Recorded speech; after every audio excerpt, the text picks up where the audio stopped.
Hello friends, હું રાજકોટથી દીપાલી બોરા ગૃહિણી chef challenge 2 માં પાર્ટ લઈ રહી છું. મારી આજની વાનગી છે કાચા કેળાની કોર્ન ચીઝ ટિક્કી. તો આવો જોઈએ.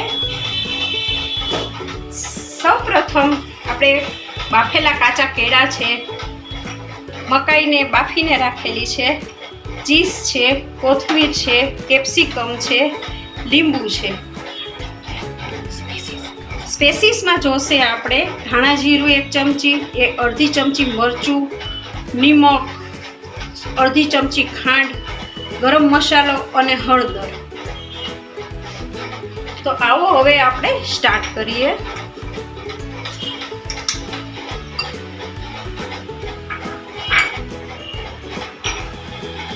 એમાં આપણે નાખીશું, એડ કરીશું મકાઈ. 1 ચમચી મકાઈ છે. એમાં છે 1 ચમચી કેપ્સિકમ છે, ચપટી કોથમીર છે અને 1 ચમચી આપણે એમાં લઈશું ચીઝ. સ્પેસીસમાં આપણે જોઈશું ગરમ મસાલો, અડધી ચમચી હળદર, 1 ચમચી ધાણા જીરું અને અડધી ચમચી મરચું, નિમક સ્વાદ પ્રમાણે લઈશું. આપણે અહીંયા અડધી ચમચી લીધેલું છે. સ્વાદ માટે થોડી મીઠાશ માટે લઈશું આપણે અડધી ચમચી ખાંડ. એમાં એડ કરીશું 1 ચમચી લીંબુનો રસ. આ બધું આપણે મિક્સ કરી લેવાનું છે. હવે આપણે બધું મિક્સ કરી લીધું છે અને ગેસ ચાલુ કરી દીધેલો છે મેં. અને આપણે ટિક્કીનો શેપ આપીશું. નાની નાની કરવી હોય તો નાની નાની પણ કરી શકાય છે. આ રીતે ટિક્કીનો શેપ આપવાનો છે, રાઉન્ડમાં કે કોઈ પણ હાર્ટ શેપ કે કોઈ પણ શેપમાં તમે લઈ શકો છો. આપણે અહીંયા ગેસ ચાલુ કરી દીધેલો છે. 1 ચમચી તેલ મૂકી અને આ રીતે કરવાની રહેશે. મેં અહીંયા રેડી કરી રાખી છે ટિક્કી, એ આપણે અહીંયા મૂકીશું. ટિક્કીને શેલો ફ્રાય કરવાની છે અને જો ડીપ ફ્રાય કરવી હોય તો મેંદાના લોટની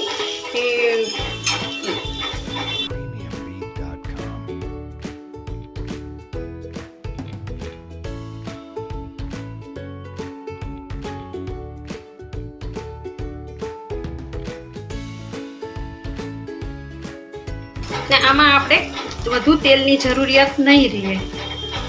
એકદમ જો લાઇટ બ્રાઉન શેડમાં કરવાની છે. એકદમ કડક કરી નાખવાની આપણે.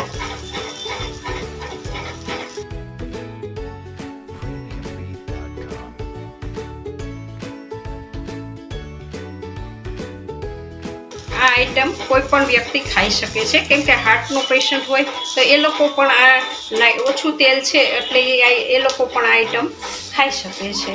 અને જૈનો માટે તો આ સ્પેશિયલ હોય છે કે જ્યારે 8મ 14 આવતી હોય છે ત્યારે ઘણીવાર બનાવવાનો પ્રોબ્લેમ થતો હોય તો આપણે કરી શકીએ છીએ.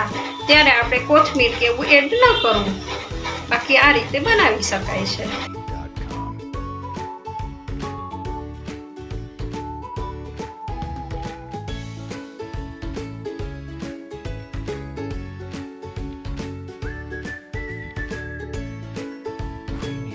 એની ઉપર ગાર્નિશિંગ માટે આપણે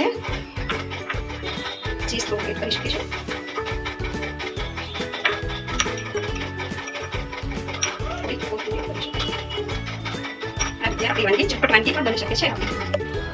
આ ચીઝ કોર્ન ટિક્કી રેડી થઈ ગઈ છે. તો એને સર્વ કરવા માટે મેં 3 ડિપ્સ લીધેલા છે, જેમાં ટોમેટો સોસ, ગ્રીન ચટણી અને માયોનીઝ ચીઝ, અને સાથે રિફ્રેશમેન્ટ્સ માટે મિન્ટ મોહિટો લીધેલું છે. તો ફ્રેન્ડ્સ, તૈયાર છે આપણી આ cheese corn tikki. Thank you.